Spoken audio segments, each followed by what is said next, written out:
Hello friends, welcome to logical మన education. So Telangana DSC certificate verification అయితే మనకు schedule అయితే ఇచ్చేసారు. సో నిన్న మనకు ఫలితాలు రావడం తెలిసిందే. సో ఫలితాల తర్వాత మొత్తం జిఆర్ఎల్స్ ఏదైతే ఉందో, అంటే జనరల్ ర్యాంకింగ్ లిస్ట్ ఏదైతే ఉందో డిస్ట్రిక్ట్ వైజ్గా, స్టేట్ వైజ్గా కాకుండా డిస్ట్రిక్ట్ వైజ్గా మనకు వెబ్సైట్లో కూడా అందుబాటులో ఉంచారు. దాని తర్వాత వీళ్ళకి సంబంధించిన వెరిఫికేషన్ 1 నుండి 5వ తారీఖు వరకు కంప్లీట్ చేయాలని చెప్పేసి అయితే మనకు దాదాపుగా ప్రతి డిస్ట్రిక్ట్ డిఓ కూడా సర్కులర్ అనేది ఇవ్వడం జరిగింది. ఎక్కడెక్కడ చేస్తారు, ప్లేస్, లొకేషన్, ఏ ప్లేస్లో ఈ సర్టిఫికేట్ వెరిఫికేషన్ చేస్తారు అనేది కూడా వాళ్ళు ఇంటిమేషన్ అయితే ఇవ్వడం జరిగింది. ఇది పక్కన పెడితే మనం ఈ 1:3 లిస్ట్ ఏదైతే ఉంటుందో, అంటే వెరిఫికేషన్ చేసే ఈ లిస్ట్ ఏదైతే ఉంటుందో ఇప్పటిదాకా కూడా ఏ జిల్లాలో కూడా ప్రకటించడం అనేది జరగలేదండి ప్రజెంట్ ఉన్న సిచ్యువేషన్స్ ప్రకారం అయితే. సో ఈ డిస్ట్రిక్ట్స్లో ఏదైతే 1:3 లిస్ట్ రావడానికి ఇంత లేట్ అవ్వడానికి రీజన్ ఏంటి? మనకు ఆల్రెడీ ఫస్ట్ నుంచే మనకు షెడ్యూల్ అనేది ఇచ్చారు కదా వెరిఫికేషన్ కోసం అని చెప్పేసి అయితే చాలామంది డౌట్స్ ఉన్నాయి. అయితే ఈ డిఎస్సి రిజల్ట్ డిక్లరేషన్ ఏదైతే జరిగిందో నిన్న, అది ఇస్తారని చెప్పేసి అయితే మనకు డిఓలకు కానీ ఎవరికి కూడా తెలియదండి. సో ఉన్నట్టుగా సడన్గా మనకు డిక్లరేషన్ చేస్తున్నామని చెప్పేసి అయితే చెప్పారు. అండ్ వెంటనే వితిన్ షార్ట్ టైంలో మీకు ఏదైతే అపాయింట్మెంట్ ఆర్డర్స్ కూడా ఇచ్చేస్తామో తొందరలోనే కంప్లీట్ చేస్తామని కూడా అన్నారు. అయితే ఇంత షార్ట్ టైంలో మనకు షెడ్యూల్ కూడా ఇవ్వడం జరిగింది 1 to 5 అని చెప్పేసి. అయితే ఏదైతే విద్యాశాఖ నుండి లిస్ట్ అఫీషియల్గా రావాల్సి ఉంటుందన్నమాట. అంటే మనకు స్టేట్ నుంచి ప్రతి డిస్టిక్ కూడా ఈ లిస్ట్ అనేది పోవాల్సి ఉంటుంది. సో అది ఇంకా రాలేదు అని చెప్పేసి అయితే కొందరు డిఓలు అంటున్నారు. ఒకవేళ వచ్చినప్పటికీ కూడా వీళ్ళు దీని మీద వర్కౌట్ చేయాలి.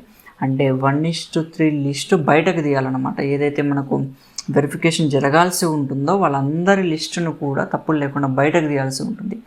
మన స్కూల్ అసిస్టెంట్తో పాటు వివిధ మీడియాలకు సంబంధించిన అన్ని లిస్టులు కూడా బయటకు తీయాలి. తీసి అవి మనకు 1:3 లిస్ట్ అనేది తమ డిఓ వెబ్సైట్స్ ఏవైతే ఉంటాయో డిస్ట్రిక్ట్ డిఓ వెబ్సైట్స్లో అప్లోడ్ చేయాల్సి ఉంటుంది. అప్లోడ్ అయిన తర్వాత మనకి ఇంటిమేషన్ అనేది దొరుకుతుంది. సో ఈ ప్రాసెస్ అవ్వడానికి కొంచెం టైం పడుతుంది.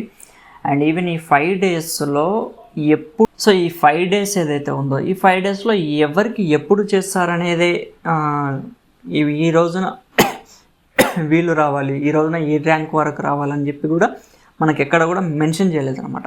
సో ఇవన్నీ జరగడానికి కొంచెం టైం పట్టవచ్చు. మరి మొత్తానిగా మీరు రండి, సో వరుసగా మీ ఏదైతే కేటగిరీ ఉందో వెరిఫికేషన్ చేసుకొని వెళ్ళండి, మీ నేమ్ చూసుకొని అని కూడా చెప్తారా? లేదా ఈ ర్యాంక్ వరకు ఈరోజు రండి, ఈ ర్యాంక్ వరకు ఈరోజు రండి అని చెప్తారా అనేది మనం కొంచెం వెయిట్ చేయాలి. వాళ్ళు కూడా టైం తీసుకోవాల్సి ఉంటుంది. సో డిస్ట్రిక్ట్లో ఉన్న వాళ్ళు. సో ఈ లిస్ట్ అనేది మనకు ఈ రోజు వరకే మనకు వెబ్సైట్లోకి వచ్చే అవకాశం అయితే ఉంటుందండి. సో అది ఎప్పుడు వస్తుంది అనేది మాత్రం సస్పెన్స్. అంటే మనకు ఈ రోజు పెడతారా, ఈవినింగ్ పెడతారా, నైట్ పెడతారా, రేపు ఎర్లీ మార్నింగ్ పెడతారా, ప్రజెంట్ అయితే మనకు అది తెలియదు. సో డే అండ్ నైట్ దాని గురించి వర్క్ చేస్తే ఖచ్చితంగా తొందరలోనే పెడతారు. సో వెయిట్ చేయండి. సో 1:3 లిస్ట్ వచ్చేదాకా, మీ పేరు వచ్చేదాకా వెయిట్ చేయండి. దీనికి ముందు మీరు చేయాల్సిన ఏకైక పని ఏంటంటే ఫస్ట్ మీ సర్టిఫికేట్స్ అన్నీ రెడీగా వేసుకొని, సర్టిఫికేట్స్ ఏది కూడా మిస్ అవ్వకుండా రెడీగా వేసుకొని వాటి మీద గెజెటెడ్ సిగ్నేచర్ మాత్రం ఖచ్చితంగా తీసుకోండి.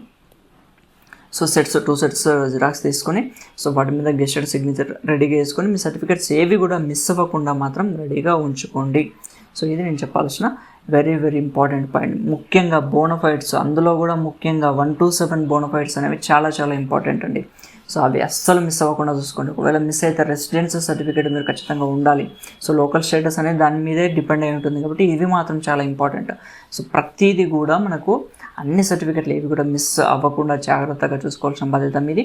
సో దానికి వాళ్ళ వర్క్ చేస్తారు, పెడతారు. తొందరలోనే మనకు వెబ్సైట్స్లో లింక్స్ అనేవి వస్తాయి. అయితే ఏవైతే లింక్స్ వస్తాయో మనకు దానికి సంబంధించిన ఇన్ఫర్మేషన్ అంతా కూడా మీకు ఈజీగా, కౌన్సిలింగ్ ప్రాసెస్ అనేది ఈజీగా రావాలి, మీకు ఇన్ఫర్మేషన్ తెలియాలనే ఉద్దేశంతో మనం ఆల్రెడీ 33 డిస్ట్రిక్ట్స్ యొక్క గ్రూపులు అన్నీ కూడా మనం క్రియేట్ చేయడం జరిగింది. కింద డిస్క్రిప్షన్లో 33 జిల్లాల గ్రూపుల లింకులు అనేవి ఉంటాయి. సో ఈ లింక్ ద్వారా మీరు జాయిన్ అయితే మీ డిస్ట్రిక్ట్లో ఏదైతే ఇన్ఫర్మేషన్ కొత్తగా ఉందో, ఏమైతే కావాలి అంటున్నారో, ఏవైతే కొత్తగా మనకు చెప్తున్నారో అది అందులో మీరు షేర్ చేసుకోవచ్చు. సో మీకు ఇన్ఫర్మేషన్ అనేది ఈజీగా అందుతుంది. సో ఆ గ్రూప్లో మీరు జాయిన్ అవ్వండి. సో మన ఛానల్ని కూడా సపోర్ట్ చేస్తే సబ్స్క్రైబ్ చేసుకోండి. Thank you friends.